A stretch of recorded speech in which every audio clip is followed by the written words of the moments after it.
நாமக்கல் மாவட்டம் திருச்செங்கோடு தொகுதி வேட்பாளரும் கொங்குநாடு மக்கள் தேசிய கட்சியின் பொதுச் செயலாளருமான ஈஸ்வரன் மல்லசமுத்திரம் ஒன்றியத்திற்குட்பட்ட கிராமங்களில் உதயசூரியன் சின்னத்திற்கு தீவிர வாக்கு சேகரிப்பில் ஈடுபட்டார்.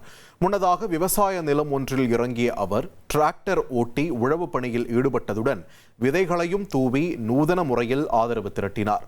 பொதுமக்களிடையே பேசிய அவர் கடந்த 5 ஆண்டுகளில் 2000 கோடி ரூபாய் மதிப்பில் திருச்செங்கோட்டில் கலைக்கல்லூரி, ITI உள்ளிட்ட பல்வேறு திட்டங்களை செயல்படுத்தி உள்ளதாக குறிப்பிட்டார்.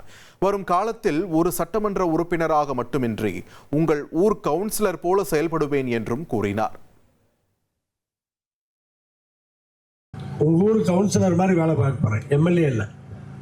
இவ்வளவு நாள் எம்எல்ஏ வேலையை பார்த்தாச்சு, இப்போ கவுன்சிலர் மாதிரி வேலை பார்க்கணும்.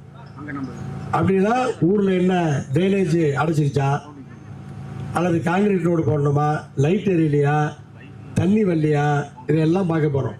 சரியா? அதுக்கு தான் இப்போ ஓட்டு கேட்குறோம். உதவி சொல்ல ஓட்டு கேட்குறது இப்போ கவுன்சிலர் மாதிரி ஒவ்வொரு கிராமத்துக்கும் வேலை பார்க்கணும், அதுக்காக பண்ணுறோம். அதனால் என்ன தேவையோ அத்தனையும் பண்ணிடுவோம். இனி செல்லும் இடமெல்லாம் செய்தி.